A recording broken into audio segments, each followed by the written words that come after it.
তখন কি হলো শ্রীরাম বৃন্দাবনে ভক্ত আর ভগবানের মিলন হলো। ওই যুবক দুটি আমার রাধা গোবিন্দের রূপ ধারণ করি ভক্তকে দর্শন দিলেন। তখন ভক্ত আর ভগবানের মিলন হলো। বদন ভরে একবার হরি হরি বলো। তাই দেখুন বাবা, ভগবান ভক্তের দাস তরুণের দাস হয়ে যায় কেন? যখন ভক্ত ভগবানের ভাবনা ভাবতে ভাবতে ভক্তের দেহ গোবিন্দময় হয়ে যায়, তখন ভক্ত আর ভগবানের মধ্যে কোনো ভেদাভেদ থাকে না। তাই গৌর হরিবল জানি, তাই জয় গৌর হরিবল। শুধু কৃষ্ণ ভগবান আজ আমরা বসো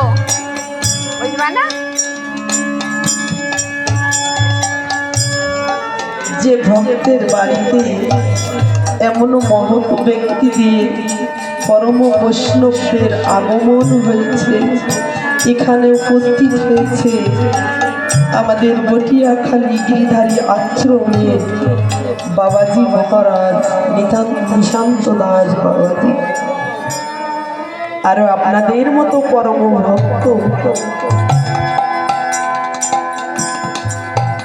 তাই আজ এখানে এই সব ভক্তদের আগমনের হেতু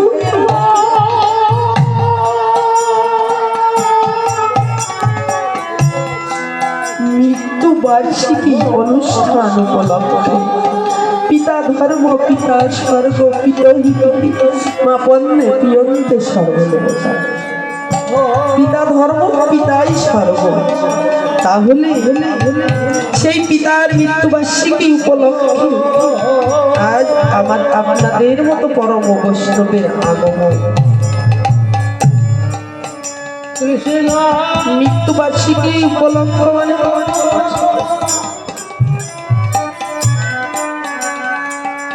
আমরা কিন্তু জন্মিবার সাথে সাথে আমাদের মৃত্যু হয়ে গেছে।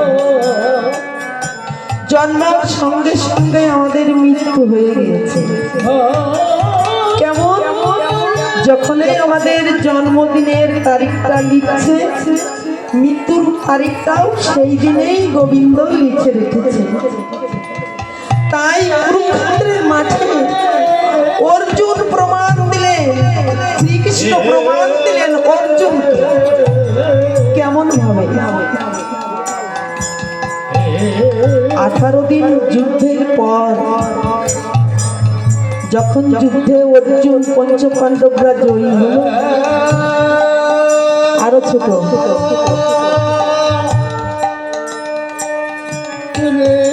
যুদ্ধে যখন জয়ী হল, তখন আমার গোবিন্দ অর্জুনকে বলছে, অর্জুন তুমি রথ থেকে নেমে এসো। বলছে কেন? তুমি আগে রথ থেকে নামো, তুমি তো নিচে আছো, আমি তো উপরে। বলছে আজকে তুমি উপর থেকে নামবে, তারপর রথ থেকে আমি নামবো। দেখো মা, আমার গোবিন্দ শুধু অর্জুনের রথের সারথি নয়, কুরুক্ষেত্রের মাঠের প্রমাণ নেই। অর্জুনকে যখন নামতে বলল, অর্জুন রথ থেকে নেমে গেল।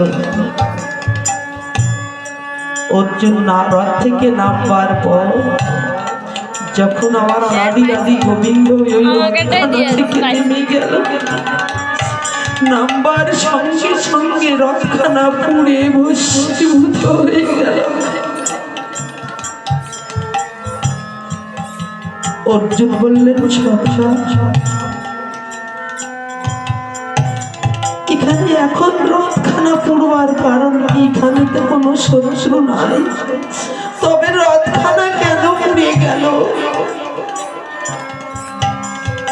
আমার গোবিন্দ বলছে, অর্জুন তুমি জানো না, প্রথম যেদিন তুমি কুরুক্ষেত্রের মাঠে যুদ্ধ করতে গিয়েছিলে, সেই দিনই তো তোমার দ্রোণাচার্যের সঙ্গে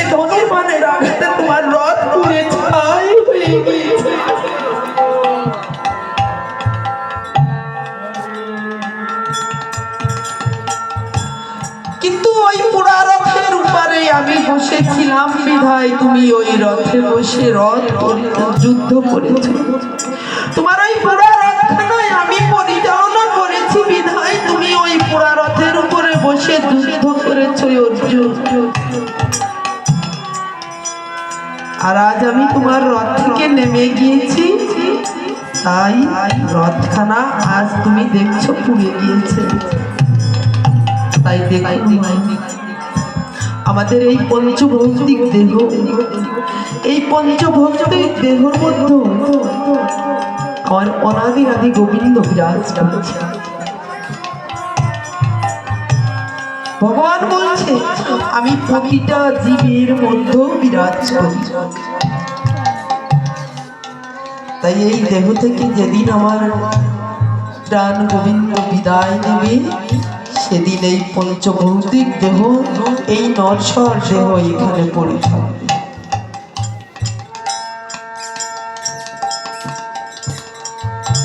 এই উঠানে মৃতদেহ পড়ে থাকার সঙ্গে সঙ্গে মৃতদেহ দাহন হয়নি,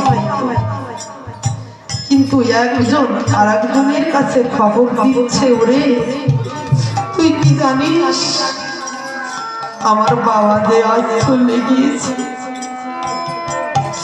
বাবা কিন্তু উঠানে এখনো আছে, কিন্তু বলছে আমার বাবা চলে গিয়েছে।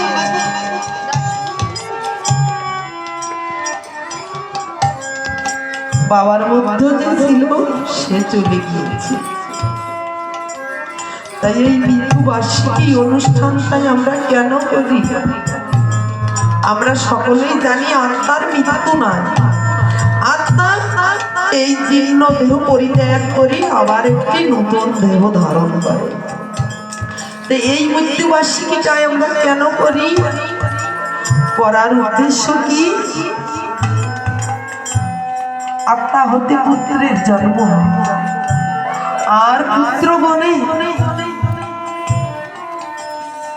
মাতা পিতার চরণ সেবা করাই হচ্ছে তাদের প্রধান কাজ। কেননা মাতা পিতার চরণ সেবা করলে আমার অনাদিরাদি গোবিন্দ সন্তুষ্ট। যদি কোনো সন্তান তার মাতা পিতার চরণ সেবা করে, তাহলে তার ভব ব্যাধি থেকে মুক্ত হয়ে সে স্বাভাবিক জীবনে আবার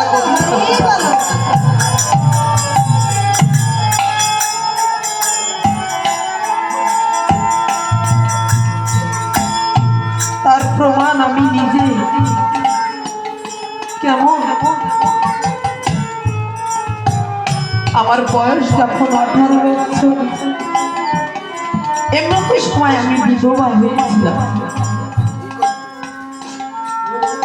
আমার বক্ষে 3 মাসের একটি কন্যা সন্তান ছিল।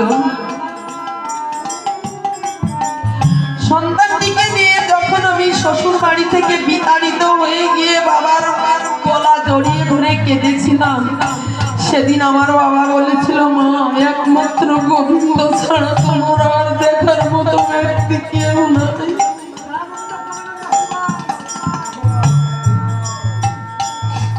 আমাদের বাড়িতে সেদিন হরিবাসর ছিল। হরিবাসরের মাঝে যে কীর্তনিয়ারা ছিল তাদের কাছে বলেছিল, ওরে ওকে তো আমি জন্ম দিয়েছিলাম, কিন্তু কর্ম করতে পারি না, তাই তোদের চরণে আমি অর্পণ করে দিলাম, যেন তোদের সঙ্গ ছাড়া না হয়, ও যেন পথ ভ্রষ্ট না হয়।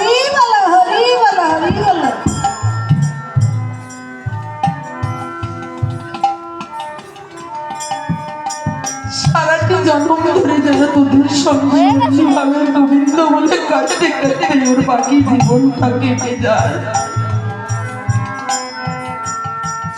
তাই দেখুন মা, আমাকে ছেড়ে সবাই চলে গিয়েছে, মাতা পিতা কাকা, আমার সঙ্গে আর সেই পুরনো বান্ধব কেউ, তবে আমার সঙ্গে কে